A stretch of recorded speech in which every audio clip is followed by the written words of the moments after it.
يغيب الزوج ليعمل ويجد ويجتهد من أجل بيته، وفي بيته يتلذذ بين أحضان زوجته العشيق المغرور. فبسؤال المتهم بالتحقيقات عن عدد تلك المرات التي ارتكب فيها الزنا والموبقات، فرد أنه لا يعلم العدد من كثرة المرات. وكذا بسؤال المتهمة عن عدد تلك المرات، فرددت أنها لا تعلم العدد.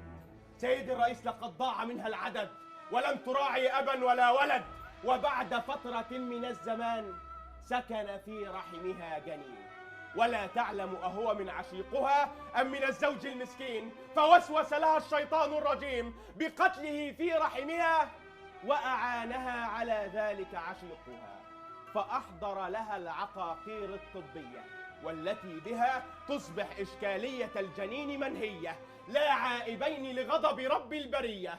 وظلت هي وعشيقها على ذات الحال، وكان هذا حالهما لشهور وأيام، يحملان قلوبا مريضة أتلفها خمر الشهوة، فأبيا أن يفيقا من سكرتها أو يفرغ الكأس من خمر اللذة الشهوانية، فلا يطيقان للكأس فراغا أو نقصانا.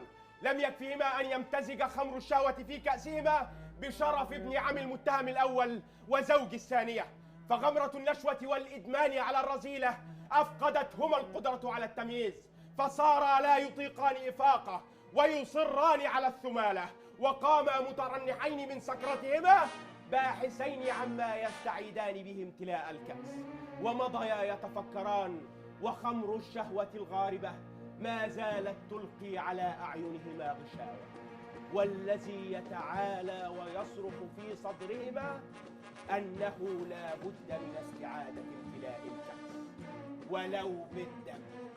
وليته كان دم العدو الرابض لنا بل دم ابن عم وزوج بريء. كلا إن الإنسان لا يطغى.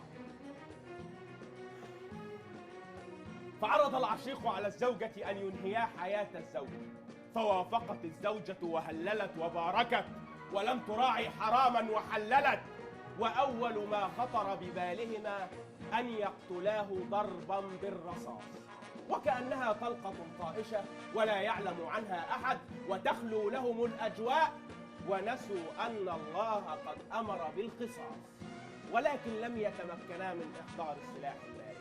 ويا ليت ذلك أثناهما عن مخططاتهما العدوانية وأفعالهما الإجرامية، بل تغيرت لديهما المخططات وتبدلت في ذهنيهما الأدوات والمستلزمات، ولكن ظلت لديهما ذات الأهداف والغايات الدنيئات.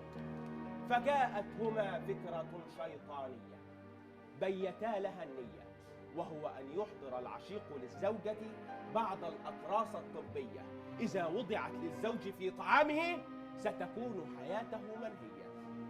وبالفعل أحضر العشيق للزوجة تلك الأقراص الطبية وسلمها للزوجة الخائنة صاحبة الأفعال الثعبانية، وإذ بالزوج يحضر من عمله وهو في وعكة صحية، وكان ذلك في شهر كريم، وكل الأمة تهلل وتتعبد في الأجواء الرمضانية، صياما وقياما وقراءة قرآن في كل البيوت المهدية وعلى جميع المنصات المرئية، والناس جميعا تدعو رب البرية أن يغفر لهم ويرحمهم وينجيهم من سوء البلية. ولدينا متهمان قد عانى من سوء التربية، ولا يمكن أن يبررا بأن أفعالهما من نغصات شيطانية، فالشياطين مغلولة الأيدي في ذلك الشهر، وذلك أمر رب البشرية، بل إن أفعالهما من سوء نابع من داخل أنفسهما البقية.